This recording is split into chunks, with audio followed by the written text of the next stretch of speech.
आज हम लोग एक भजन देखेंगे। जो भजन जो है हमारी आवाज़ में आप सुनेंगे। तो यह सबसे पहले जो हनुमान जी के लिए वो है और इसे आप वो करेंगे। उसका लाइनिंग बहुत अच्छा है, इसीलिए हम उसे आपको सुनाना चाह रहे हैं। और जो भजन जो है पूर्ण समर्पण के भाव से जो भक्त किस प्रकार से वह करते हैं उसी पर यह भजन है। तो आप उसे आप सुनेंगे।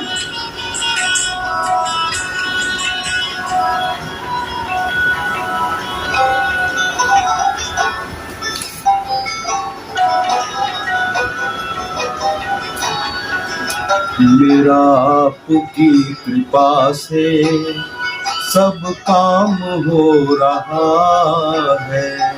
मेरा आपकी कृपा से सब काम हो रहा है। करते हो तुम कन्हैया मेरा नाम हो रहा है। करते हो तुम कन्हैया मेरा नाम हो रहा है। मेरा आपकी कृपा से सब काम हो रहा है।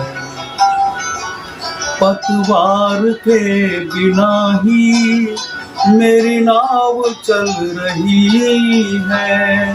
पतवार के बिना ही मेरी नाव चल रही है।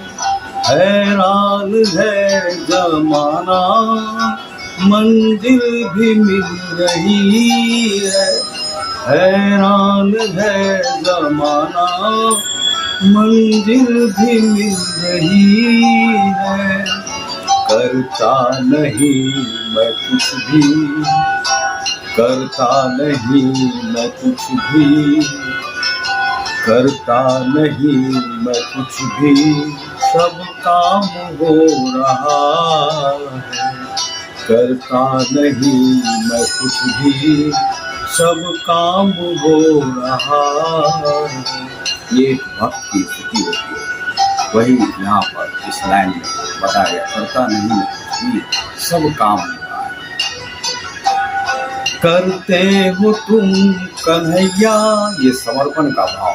करते हो तुम कन्हैया मेरा नाम हो रहा है।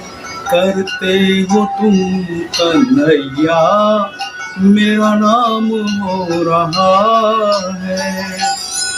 मेरा आपकी दया से सब काम हो रहा है। मेरा आपकी दया से सब काम हो रहा है। उसके बाद अगली पंक्ति, तुम साथ हो जो मेरे किस चीज की कमी है। यदि ईश्वर किसी को मिल जाए, श्री कृष्ण किसी को मिल जाए, तो उसको कमी नहीं रहती किसी भी चीज की, और उसे जरूरत भी क्या रहती है। तुम साथ हो जो मेरे किस चीज की कमी है। किसी और चीज की अब दरकार ही नहीं है। किसी और चीज की अब दरकार ही नहीं है। तेरे साथ से गुलाम अब गुलफाम हो रहा है। मतलब खिल गया, चमक गया ईश्वर के मिलने के बाद। तेरे साथ से गुलाम अब गुलफाम हो रहा है। करते हो तुम कन्हैया मेरा नाम हो रहा है। करते हो तुम कन्हैया मेरा नाम हो रहा है। मेरा आपकी कृपा से सब काम हो रहा है।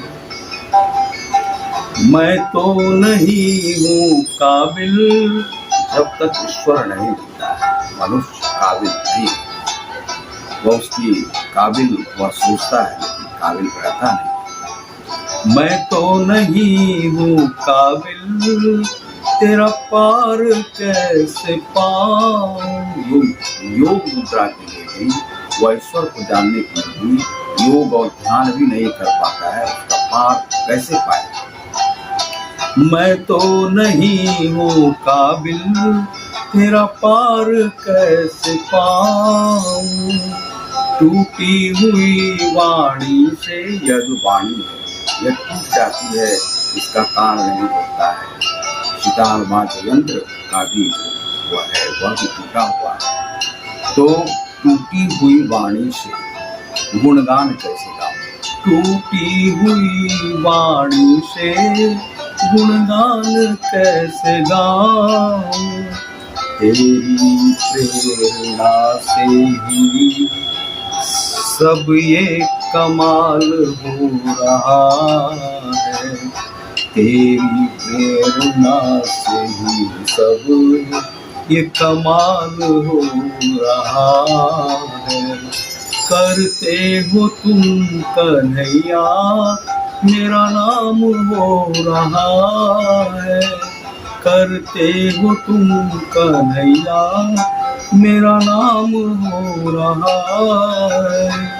मेरा खुशी कृपा से सब काम हो रहा है। मेरा खुशी कृपा से सब काम हो रहा है। इसी भजन में कुछ लोगों ने अन्य पंक्तियां भी जोड़ी हैं। तूफान आंधियों में तूने ही मुझको थामा। तूफान आदियों, संघर्ष और दुख में ईश्वर ने ही सभी को थामा है। तूफान आंधियों में तूने ही मुझको थामा। तुम कृष्ण बन के आए, मैं जब बना सुदामा। तुम कृष्ण बन के आए, मैं जब बना सुदामा।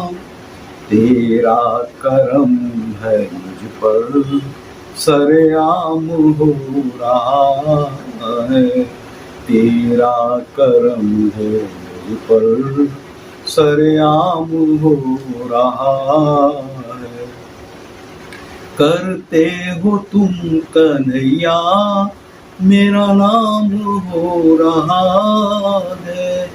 करते हो तुम कन्हैया, मेरा नाम हो रहा है। मेरा आपकी दया से सब काम हो रहा है।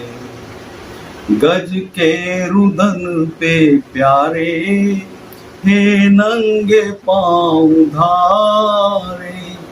गज के रुदन पे प्यारे, हे नंगे पाँव धारे।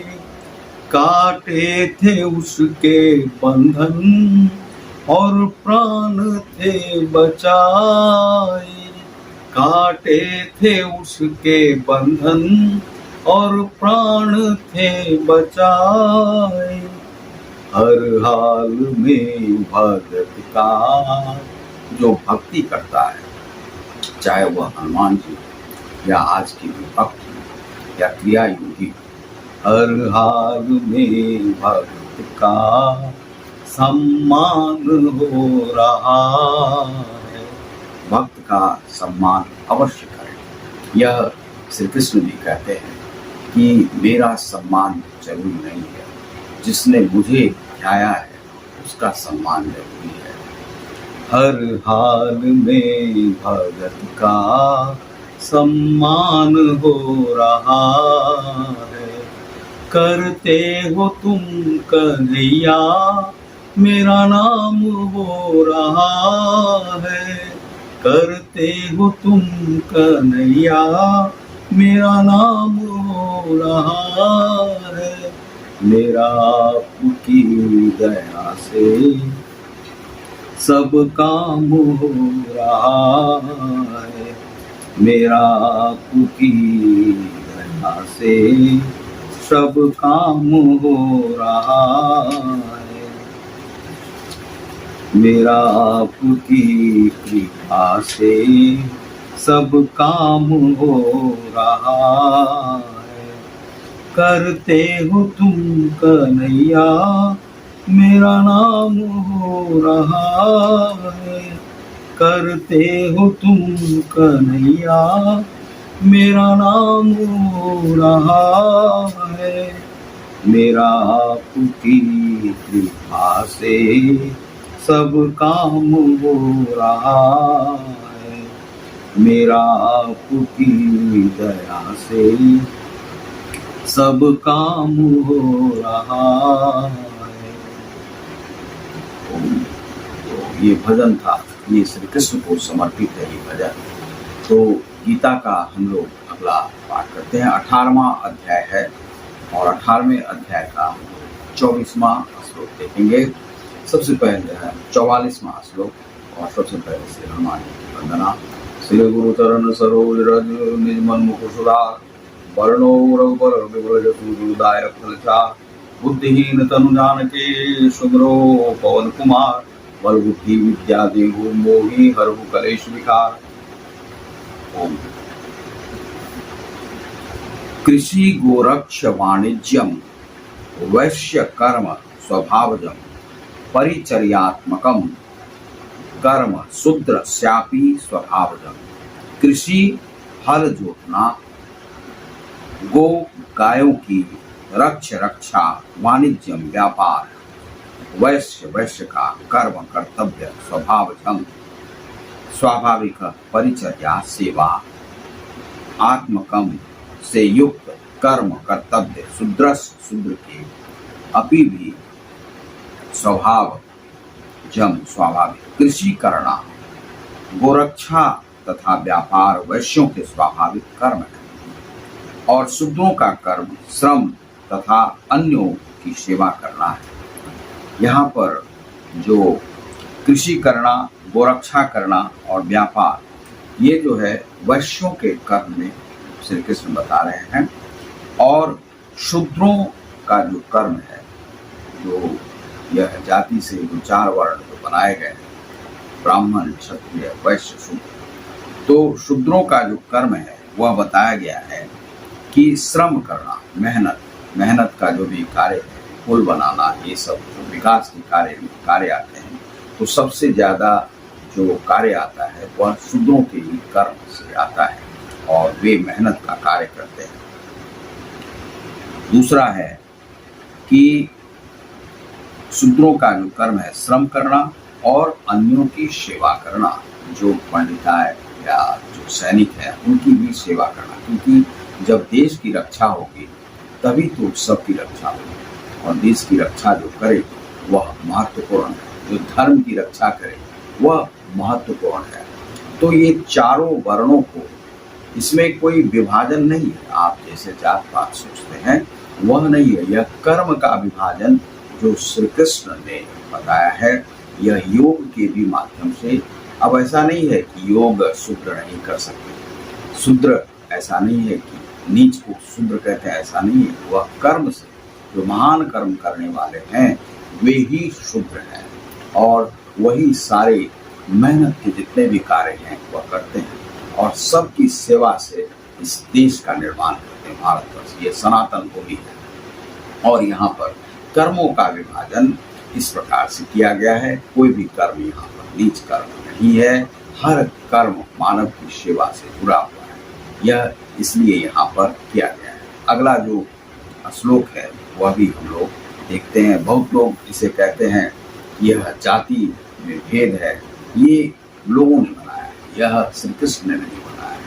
यह कर्म का विभाजन हुआ है और ये हर प्रकार से जहाँ भी जिस भी देश में जाएंगे, जिस देश का भी विकास हो रहा है वहाँ पर ये 4 वर्ण रहेंगे ही, चाहे उसका नाम कुछ भी हो। स्वे स्वे कर्मण्य भीरतः संसिद्धिं लभते नरः स्वकर्म निरतः सिद्धिं यथा विन्दति दक्षिणों। अपने अपने कर्म के गुणों का पालन करते हुए प्रत्येक व्यक्ति सिद्ध हो सकता है। अब तुम मुझसे सुनो कि यह किस प्रकार किया जा सकता है। अब श्री कृष्ण ने कहा है कि अपने अपने जो गुण और कर्म के आधार पे प्रत्येक व्यक्ति योग क्रिया में भी, आध्यात्म क्रिया में भी सिद्धता को प्राप्त कर सकता है और उसे सिद्धि मिल सकती है। यह नहीं है कि शूद्र नहीं प्राप्त हो। इसीलिए भारत भूमि में आपने रविदास को भी देखा कि वे भी जो है सो प्राप्त किया है ईश्वर को, और प्राप्त ईश्वर उन्हें पूर्ण ज्ञान प्राप्त हो गया था ईश्वर का, और ईश्वर उनकी हमेशा में वो चर्या में लगे रहते थे। तो भक्त की चर्या, प्रथम तो भक्त ईश्वर की चर्या करता है, लेकिन बाद में ईश्वर ही भक्त की चर्या करे, क्योंकि भक्त और जो ईश्वर है उसमें कोई भेद नहीं रह जाता। यहाँ पर भेद उत्पन्न, यह आध्यात्मिक भूमि है। इसे पाश्चात्य देश के लोग नहीं समझ सकते हैं, और जो अन्य देशों के लोग हैं वह भी नहीं समझ सकते हैं। इसे सनातन धर्मी ही समझ सकते हैं। यह सनातन भूमि की ही कथा है, और इसे जानने का यदि योग्यता भी दे दिया जाए तब भी पाश्चात्य देश के लोग, अंग्रेज नहीं समझ पाएंगे, या जो मलिच्छ हैं वह भी नहीं समझ पाएंगे, चाहे वह इस्लामिक धर्म के हों, तो वह इसे नहीं समझ सकते। वह मानव की सेवा क्या होती है, मानव धर्म क्या होता है, ईश्वर को कैसे प्राप्त किया जाता है, वह नहीं समझ सकते, क्योंकि उनका विवेक इतना खुला हुआ नहीं होता है, सिद्धि प्राप्त नहीं होती। योग क्रिया को वह नहीं जान सकते, वह विरोध ही करेंगे। वह इसलिए करेंगे क्योंकि उन्हें यह करना नहीं है, उन्हें मानना है यह यही जन्म है, इसी जन्म में हमें रहना है, कत्लेआम करना है। हमने मांस भक्षण कर लिया तो हम बहुत बड़े न्यायी हो गए, लोगों पर हमने मृत्यु का भार सौंप दिया तो न्यायी हो गया, ऐसा नहीं है। यह गीता में सदुपदेश दे रहे हैं कि युद्ध भी लड़ना आवश्यक है, और ये कर्म का भी विभाजन यहाँ पर सिद्ध कर रहे हैं। ये सनातन धर्मी ही भारत भूमि के ही लोग, क्योंकि ये तपस्थली है भारत, और यहाँ पर तपस्या भी करते रहे हैं लोग, और हर प्रकार का कर्म का भी विभाजन यहाँ पर है। यह हर जाति, धर्म और जो वर्ण है उसके लोग प्राप्त कर सकते हैं, क्रियायोगी बन सकते हैं, साधन मार्गी हो सकते हैं, ईश्वर को प्राप्त कर सकते हैं। बड़े बड़े भक्त हुए हैं हर जाति से। तो आप देख रहे हैं ग्लोबल योग गीता को, और आपको मिलता है इसमें पूर्ण ज्ञान। बहुत बहुत धन्यवाद, नमस्कार।